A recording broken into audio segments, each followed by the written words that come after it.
Dons Espirituais, Volume 1. Introdução. O dom de profecia foi manifestado na Igreja durante a dispensação judaica.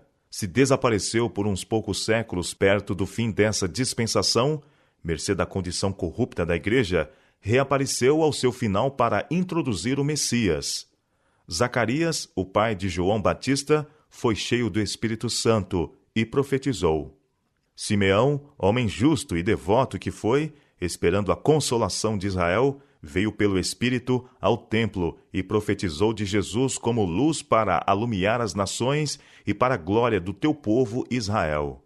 E Ana, uma profetisa, falava a respeito do menino a todos os que esperavam a redenção de Jerusalém. E não houve maior profeta do que João Batista, que foi escolhido por Deus para introduzir a Israel o Cordeiro de Deus, que tira o pecado do mundo. A era cristã começou com o derramamento do Espírito e grande variedade de dons espirituais se manifestou entre os crentes. Tão abundantes eram que Paulo dizia à igreja de Corinto: a manifestação do Espírito é concedida a cada um, visando um fim proveitoso. A cada um na igreja, não no mundo, como muitos têm aplicado. Desde a grande apostasia, esses dons raramente têm se manifestado, e esta é provavelmente a razão por que professos cristãos geralmente creem que eles foram limitados ao período da igreja primitiva. Mas não é em virtude de erros e incredulidade da igreja que os dons cessaram? E quando o povo de Deus alcançar a primitiva fé e prática, como certamente sucederá pela proclamação dos mandamentos de Deus e a fé de Jesus, não é certo que a chuva serôdia de novo desenvolverá os dons? Com base na analogia, podemos esperar que assim seja. Não obstante as apostasias da era judaica, esta se iniciou e encerrou com uma especial manifestação do Espírito de Deus. E não é razoável supor que a era cristã, cuja luz comparada com a da anterior dispensação é comparada com a luz do sol em comparação com os tênues raios da lua, comece em glória e termine em obscuridade. E uma vez que a operação especial do Espírito foi necessária a fim de preparar um povo para o primeiro advento de Cristo, muito maior se-lo-á para o segundo, especialmente considerando que os últimos dias serão perigosos como nunca dantes, e os falsos profetas deverão ter poder para realizar grandes sinais e maravilhas, de tal maneira que, se possível, enganariam até os escolhidos. Voltando às Escrituras da verdade, e disse-lhes: ide por todo o mundo e pregai o Evangelho a toda criatura. Quem crer e for batizado será salvo. Quem, porém, não crer será condenado. Estes sinais hão de acompanhar aqueles que creem. Em meu nome expelirão demônios, falarão novas línguas, pegarão em serpentes, e se alguma coisa mortífera beberem, não lhes fará mal. Se impuserem as mãos sobre enfermos, eles ficarão curados. São Marcos, capítulo 16, versos 15 a 18. A tradução de Campbell diz: estas miraculosas faculdades acompanharão os crentes. Os dons não foram circunscritos aos apóstolos, mas estendem-se aos crentes. Quem os receberá? Aqueles que crerem. Até quando? Não há limitação. A promessa segue paralela com a grande comissão de pregar o Evangelho e alcançar o último crente. Mas objeta-se que este auxílio foi prometido somente aos apóstolos e aos que crescem por intermédio de sua pregação, que eles cumpriram a comissão, estabeleceram o Evangelho e que os dons cessaram com aquela geração. Vejamos se a grande comissão terminou com aquela geração. São Mateus, capítulo 28, versos 19 e 20. Ide, portanto, fazei discípulos de todas as nações, batizando-os em nome do Pai e do Filho e do Espírito Santo, ensinando-os a guardar todas as coisas que vos tenho ordenado. E eis que estou convosco todos os dias, até a consumação dos séculos. Que a pregação do Evangelho sob esta comissão não terminou com a igreja primitiva é evidente da promessa. Eis que estou convosco todos os dias, até a consumação dos séculos. Ele não diz: eis que estou com vós outros, apóstolos, em toda a parte, até mesmo nos confins da terra. Mas estou convosco todos os dias, até a consumação dos séculos, ou do mundo. Não se refere isto à era judaica, pois esta já tinha findado na cruz. Conclui então que a pregação e a fé do primitivo evangelho seriam sempre assistidas com o mesmo auxílio espiritual. A comissão dada aos apóstolos pertencia à era cristã e compreendia toda ela. Consequentemente, os dons foram perdidos apenas em virtude da apostasia e serão revividos com o reavivamento da primitiva fé e prática. Em 1 Coríntios, capítulo 12, verso 28, somos informados de que Deus colocou, fixou ou estabeleceu certos dons espirituais na igreja. Na falta de qualquer prova escriturística de que ele os tenha removido ou abolido, temos de concluir que foram destinados a permanecer. Onde então a prova de que foram abolidos? No mesmo capítulo, onde o sábado judaico é abolido e o sábado cristão instituído. Um capítulo nos Atos do Mistério da Iniquidade e do Homem do Pecado. Mas os objetores sustentam haver prova bíblica de que os dons deviam cessar, citando o seguinte texto: O amor jamais acaba, mas, havendo profecias, desaparecerão. Havendo línguas, cessarão. Havendo ciência, passará. Porque em parte conhecemos e em parte profetizamos. Quando, porém, vier o que é perfeito, então o que é em parte será aniquilado. Quando eu era menino, falava como menino, sentia como menino, pensava como menino. Quando cheguei a ser homem, desisti das coisas próprias de menino. Porque agora vemos como em espelho, obscuramente, então veremos face a face. Agora conheço em parte, então conhecerei como também sou conhecido. Agora, pois, permanecem a fé, a esperança e o amor. 1 Coríntios, capítulo 13, versos 8 a 13. Esse texto prevê a cessação dos dons espirituais, bem como da fé e esperança. Mas quando deviam cessar? Ainda olhamos para o futuro, quando há de a esperança transmudar-se em alegre gozo, a fé em realidade e a oração em louvor. Eles devem cessar quando vier o que é perfeito, quando não mais tivermos de ver como num espelho, face a face. O dia perfeito, quando os justos forem aperfeiçoados e virmos como somos vistos, está ainda no futuro. É certo que o homem do pecado, quando chegado à virilidade, pôs de lado coisas de crianças, como profecia, línguas, conhecimento, bem assim a fé, a esperança e a caridade dos primitivos cristãos. Mas nada há no texto para mostrar que Deus tinha em vista retirar os dons que ele havia posto na igreja até a consumação de sua fé e esperança, até que a transcendente glória do estado imortal eclipsasse as mais brilhantes manifestações de poder espiritual e conhecimento já manifestados no estado mortal. A abjeção fundada em 2 Timóteo capítulo 3, verso 16, que alguns têm gravemente apresentado, não merece mais que uma ligeira consideração. Se Paulo, ao dizer que as Escrituras devem tornar perfeito o homem e perfeitamente instruído para toda boa obra, quer significar que nada mais será escrito por inspiração, porque estava ele, nesse momento, acrescentando algo às Escrituras? Ao menos porque ele não depôs a pena tão logo foi essa sentença escrita? E por que João, 30 anos mais tarde, escreveu o livro do Apocalipse? Esse livro contém outro texto que costuma ser citado para provar a abolição dos dons espirituais. Eu, a todo aquele que ouve as palavras da profecia deste livro, testifico.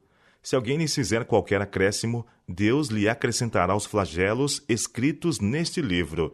E se alguém tirar qualquer coisa das palavras do livro desta profecia, Deus tirará a sua parte da árvore da vida, da cidade santa e das coisas que se acham escritas neste livro. Apocalipse, capítulo 22, versos 18 e 19. Com base neste texto se afirma que Deus, que em diferentes vezes e maneiras falou no passado aos pais pelos profetas e nos primórdios do Evangelho por Jesus e seus apóstolos, promete aqui solenemente jamais comunicar qualquer coisa a mais ao homem desta maneira. Portanto, qualquer profecia que viesse a surgir depois desta data teria que ser falsa. Isto, disse, encerra o cânon da inspiração. Se assim é, por que João escreveu o seu evangelho depois do seu retorno de Patmos a Éfeso? Não estava ele assim acrescentando palavras às profecias do livro escrito em Pátimos? É evidente, por este texto, que a advertência para não acrescentar nem omitir não se aplica num volume compilado como o que temos, mas especificamente ao livro do Apocalipse, conforme saiu das mãos do apóstolo. Todavia, homem algum tem o direito de acrescentar qualquer coisa a qualquer outro livro escrito pela inspiração de Deus, nem subtrair dele qualquer coisa. Escrevendo o livro do Apocalipse, estava João acrescentando alguma coisa às profecias do livro de Daniel? Absolutamente não. Um profeta não tem o direito de alterar a palavra de Deus. Mas as visões de João corroboram as de Daniel e provêm muita luz adicional aos assuntos aí introduzidos. Eu concluo então que o Senhor não se obrigou ao silêncio, mas está ainda em liberdade para falar. Seja sempre esta a linguagem do meu coração. Fala, Senhor, por intermédio de quem desejares, pois o teu servo ouve. Assim, a tentativa de provar pelas Escrituras a abolição dos dons espirituais resulta inteiramente falha. E uma vez que as portas do inferno não têm prevalecido contra a Igreja, porém Deus tem um povo na terra, podemos considerar o desenvolvimento dos dons em relação com a mensagem do terceiro anjo uma mensagem que fará retornar à Igreja à sua condição apostólica e a tornará indubitavelmente à luz, não às trevas do mundo. E mais, somos advertidos de que haveria nos últimos dias falsos profetas, e a Bíblia nos dá uma prova pela qual reconhecer os seus ensinos a fim de podermos distinguir entre o falso e o verdadeiro. O grande teste é a lei de Deus, que se aplica tanto às profecias quanto ao caráter moral dos profetas. Se não devesse haver profecias verdadeiras nos últimos dias, quão mais fácil teria sido declarar o fato e assim cortar de vez toda a oportunidade de engano, em vez de dar um teste pelo qual prová-los, como se devesse haver tanto o genuíno como o falso. Em Isaías capítulo 8, versos 19 e 20, há uma profecia a respeito dos espíritos familiares do presente, e a lei é dada como um teste. A lei é o testemunho. Se eles não falarem desta maneira, jamais verão a alva. Por que a expressão, se eles não falarem, se não tivesse que haver profecia ou manifestação espiritual verdadeira ao mesmo tempo? Jesus disse: acautelai-vos dos falsos profetas, pelos seus frutos os conhecereis. São Mateus, capítulo 7, versos 15 e 16.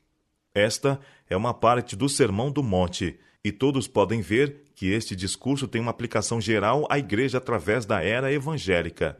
Falsos profetas devem ser conhecidos por seus frutos, em outras palavras, por seu caráter moral. A única norma pela qual se determina se os seus frutos são bons ou maus é a lei de Deus. Assim somos levados à lei e ao testemunho. Os verdadeiros profetas não somente falarão segundo esta regra, mas viverão de acordo com ela. Não ouso condenar a quem fale e viva assim. Sempre tem havido uma característica nos falsos profetas.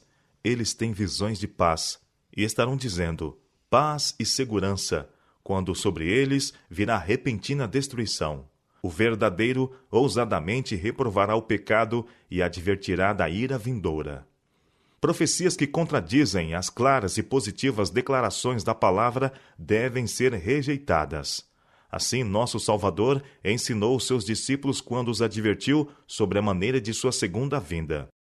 Quando Jesus ascendeu ao céu à vista dos seus discípulos, foi declarado da maneira mais explícita pelos anjos que aquele mesmo Jesus viria da maneira como para o céu o tinham visto ir.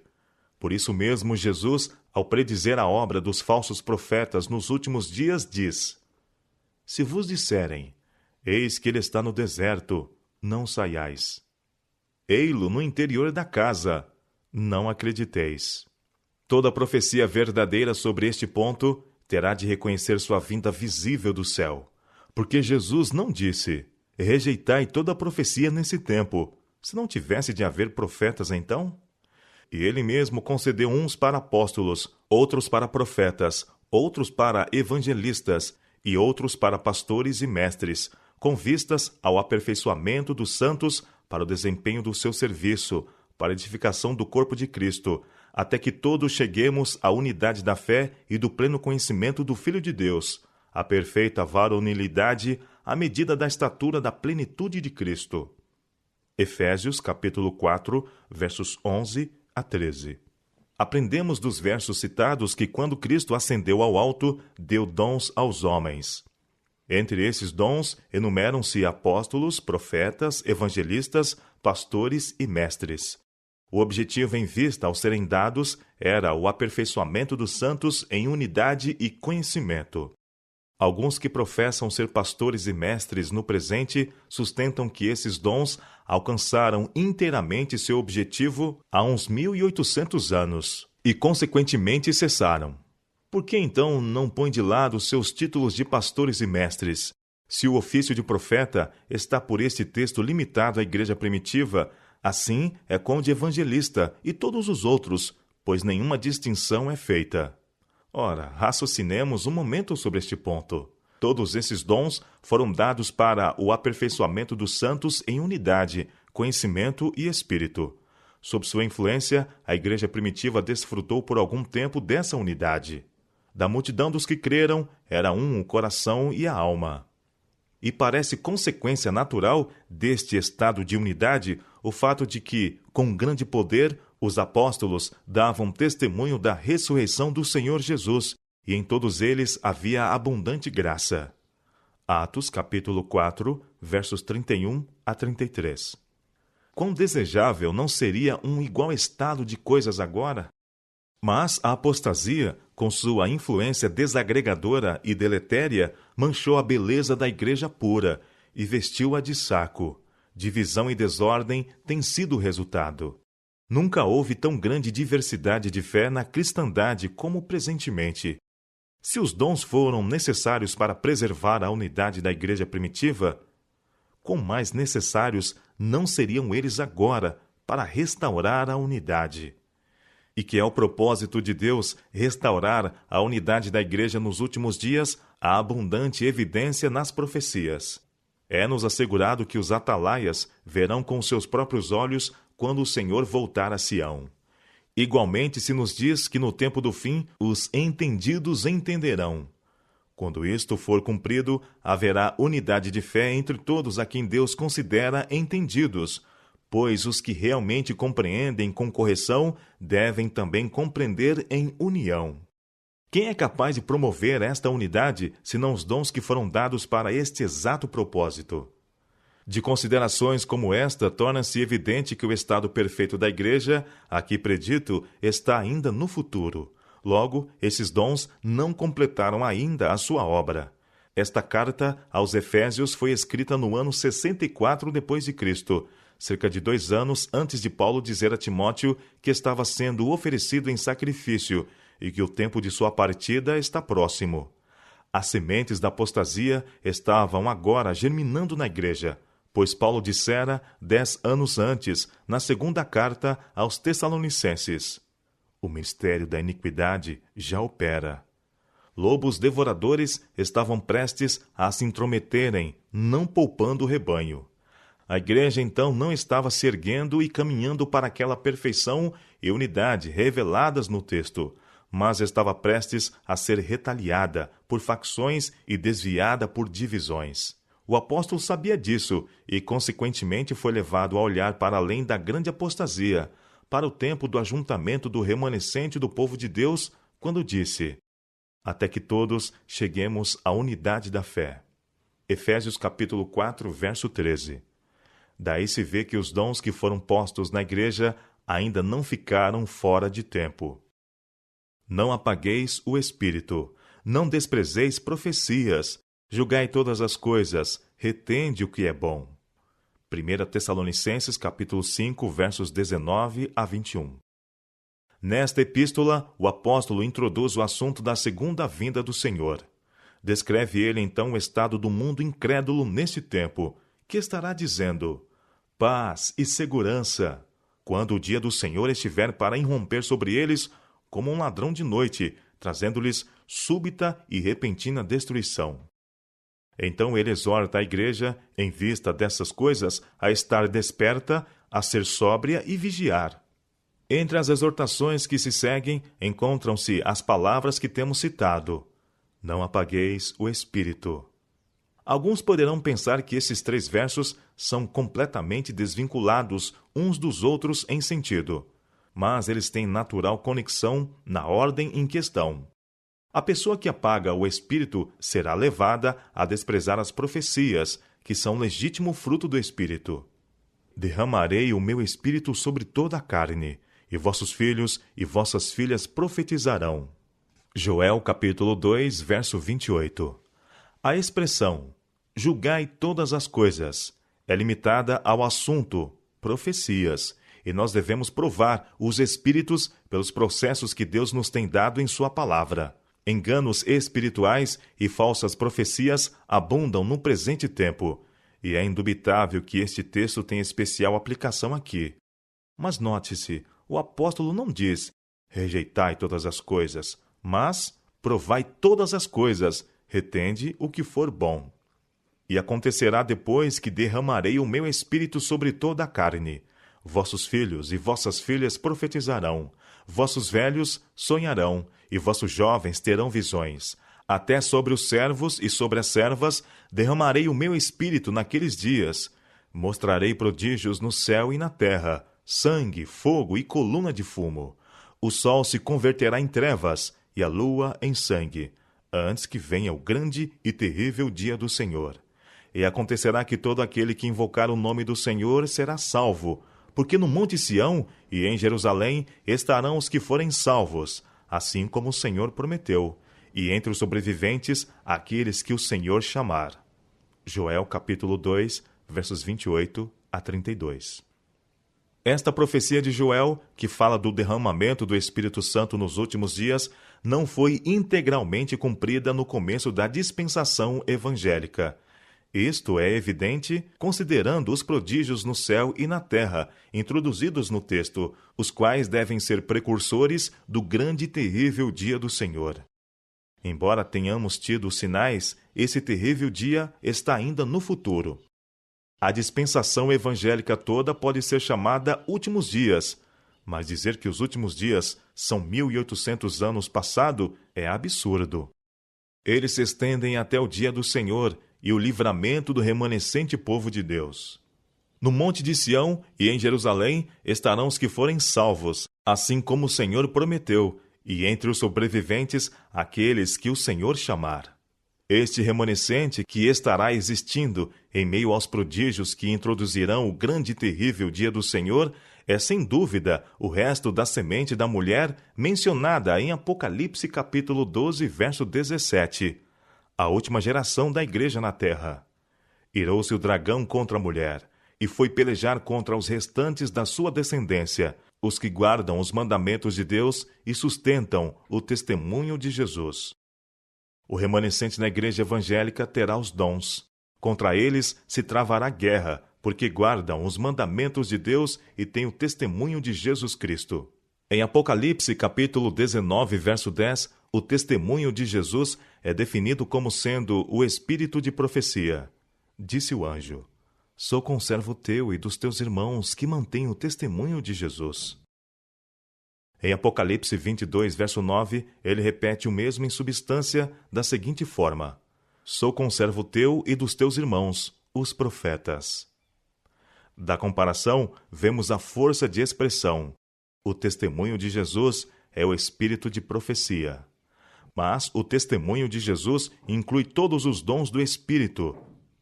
Diz Paulo: sempre dou graças a Deus a vosso respeito, a propósito da sua graça, que vos foi dada em Cristo Jesus, porque em tudo fostes enriquecidos nele, em toda palavra e em todo conhecimento, assim como o testemunho de Cristo tem sido confirmado em vós, de maneira que não vos falte nenhum dom, aguardando vós a revelação de nosso Senhor Jesus Cristo.